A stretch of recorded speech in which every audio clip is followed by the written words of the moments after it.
Moving away from an air cooler can be a scary task for some people. Water and PCs don't mix. What do I do with all the cables on an AIO?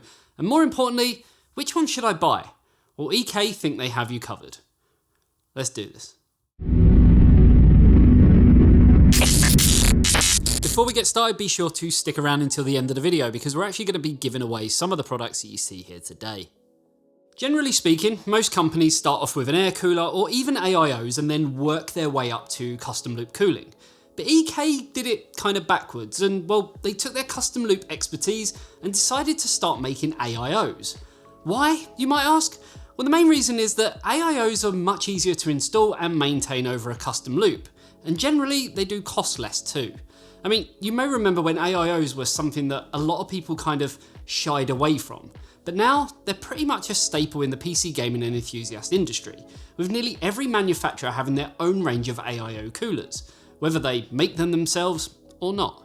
That's where EK reached out to us and wanted us to show off their different range of AIOs, which not only come in different sizes, but they also come with different features and of course, different price points. So they honestly believe that they kind of have something for everyone. So before we drill down into each model, why should you go with an AIO over air cooling or say a full custom loop? Well, as always, it's going to come down to your own individual needs, but there's definitely some advantages to having an AIO. I mean, take air coolers for instance. If you want one that performs well, then they're generally quite big and chunky and will take up a lot of room inside your case.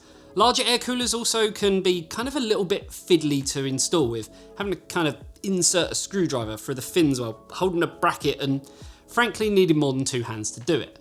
Now, when thinking of going for an AIO over a custom loop, there are a couple of main things to consider. The first being that an AIO is going to be maintenance free, in most cases, once you install it. While some AIOs do have fill ports, most don't, and they don't require topping up with liquid. Now, with a custom loop, once you've finished building it all and you have your fittings and your tubing all in place, then you have to add the coolant, which can sometimes be a pain trying to get all the air bubbles out and kind of making sure that you've tightened everything and, well, that you haven't got a leak.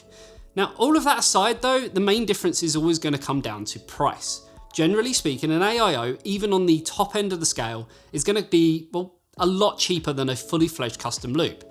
And this is one of the main reasons why people would choose an AIO over a custom loop. Now, while there are kind of advantages and disadvantages to all, I think it's safe to say AIOs have kind of found themselves as the nice middle ground between high-end air cooling and custom loop liquid cooling. So what do EK have to offer and how do they all kind of differ? Well, they sent us over 3 models from their range, and what we have here is the basic, the d-rgb and the Elite d-rgb. Now, as you can see, all 3 models here are 360mm versions, but other sizes are available to fit your needs and of course, your budget. So starting with the basic model, which comes in at just over €100 from the EK web store, and in all honesty, it's kind of a great way to get a decent performing AIO for a reasonable price. The no frills all black design actually looks very sleek and in my opinion is one of the better looking AIOs currently on the market. Now it comes with 3 EK Vardar S120 Dark Edition 2200 RPM fans. It comes with thermal paste and all the other kind of stuff you need, including all of the mounting hardware you'd need to get it mounted onto the latest Intel and AMD platforms. Now the thing I like about the basic is that it's easy to tie in with the rest of your rig, no matter kind of how it looks thanks to the all black design. It also actually looks quite premium thanks to the brushed metal styling on the block. I get it, some people aren't fans of RGB, so still want kind of the very best performance and they don't want to spend huge amounts, and frankly I think that's where the basic comes in. Next up we have the EK AIO 360 d-rgb model, which comes with addressable RGB fans and an addressable RGB CPU block. While the fans are the kind of same EK Vardar S series, they are the 120ER d-rgb versions. Now the added RGB on the model over the basic obviously is going to come at an extra cost of around €25, which isn't all that bad considering how much RGB normally adds to the price of things. So coming in at €125.97 on the EK store, I think it's priced quite fairly against a lot of the kind of similar 360mm RGB AIOs on the market. Now, while this model has the added RGB over the basic model, when looking at them side by side, you can, well, easily notice just how similar they actually are in terms of the design. I mean, they are literally the same size and dimensions, and really the only difference between them other than the RGB is, well, the noise level and the airflow output of the actual fans themselves. As I mentioned, they are technically the same fans, but well, this has RGB, and that's pretty much the only real difference. So what if you want a little bit more? Well, that's where we have this little beast. I mean, I say little, but it is a beast. This is the Aio Elite 360 d-rgb. Now, to differentiate this from the others, this comes with 6 of the Vardar S 120ER addressable RGB fans, and its own PWM RGB hub to power them. Now, the CPU block doesn't have as much RGB as the standard d-rgb, but it does have a small bit on the logo. I guess I'll be honest with you, I kind of feel like it gives it more of kind of the Elite look, which is nice, as I guess sometimes too much RGB can be, well, too much. Now, the Elite is the top model of the 3 that we have here, and it's easy to see why. Coming in at €167.98 on the UK web store, you do get, an extra free fans. You get a PWM RGB hub for only €40 more than the d-rgb model. Now, one thing that did actually cross my mind is that if your case doesn't allow you to have the space for all 6 fans in a push-pull configuration, you could just use 3 and then use the other 3 fans as case fans, giving you kind of better value for money and having matching fans all round. Now, while I know this likely wasn't the idea that EK actually had, it's always good to have kind of as many options as possible when buying PC components and hardware, just in case something doesn't work out kind of as you initially planned. Now, one thing you will notice with the Elite is the CPU block is slightly taller and is made from black nickel as opposed to PETG and ABS on the other 2 models. It also has a slightly better pump speed range of 1,000 to 3,000 RPM, while the other 2 are actually limited to a range of 850 to 2,600 RPM. So from a first glance at the specs, you'd like to think the Elite isn't just, about RGB and naming, but it should actually perform better too. So speaking of performance, I mentioned at the start that you have choices when looking at different types of coolers. And if you want to go with air cooling, then, well, you typically go for something bigger. And that's why, to test these, we needed to pit it against, well, the market leader, the Noctua NH-D15S.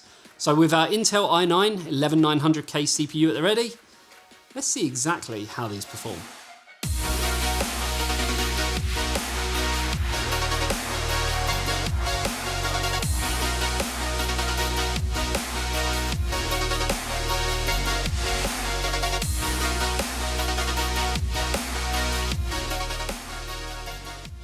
So performance-wise, the 3 coolers performed, well, quite similarly at idle and at load using Cinebench R20, but we did see some distinct differences during our runs of Borderlands 3. It was nice to kind of see the difference not only between the air cooler from Noctua and the AIOs in general, but the fact that the results got better in terms of the temperatures, kind of the further up the stack that we actually went.